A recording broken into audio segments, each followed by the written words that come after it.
মোৰ ইউটিউব চেনেলটোলৈ আপোনালোকক স্বাগতম জনাইছো এয়া পুৰবি মোৰ ষ্টুডেন্ট আৰু তাইক মই আজি শীৰ্ষাসন কেনেকৈ কৰিব লাগে মই তাইক দেখাম তাই নতুনকৈ শিকি আছে সো আহকচোন আমি ষ্টাৰ্ট কৰি দিওঁ শীৰ্ষাসন কৰিবলৈ প্ৰথমতে এনেকৈ বজ্ৰাসনত বহিব তাৰপিছত হাতখন ইণ্টাৰলক কৰিব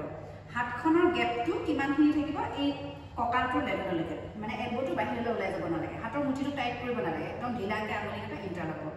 ফৰহেডটো আমি ফ্ল'ৰত ৰাখি দিম হাতখন খালি হেডটোৰ পিছফালে ছাপৰ্ট থাকিব এতিয়া আমি নীটো আপ কৰি দিম বাছ এতিয়া আমি নীটো আপ কৰি ওচৰলৈ আহিম যাতে আমাৰ এই পিঠিখন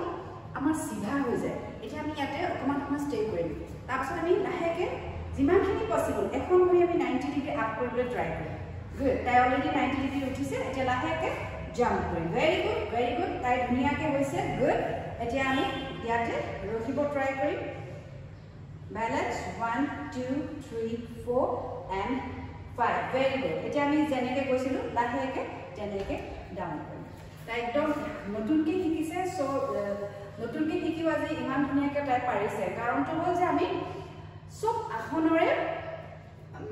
আমি আসনটোৰ কেনেকৈ কৰিব লাগে সেই আসনটোৰ পোষ্টাৰ্ছখিনি যদি আপোনাৰ ক্লিয়াৰ হয় তেতিয়াহ'লে আমি এনেও পাৰিম সো তাই বহুত ভাল কৰিছে গতিকে এনেকুৱা ভিডিঅ' যদি আগলৈ আপোনালোকে চাবলৈ বিচাৰিছে তেনেহ'লে মোৰ চেনেলটো ছাবস্ক্ৰাইব কৰিব লাইক কৰিব কমেণ্ট কৰিব থেংক ইউ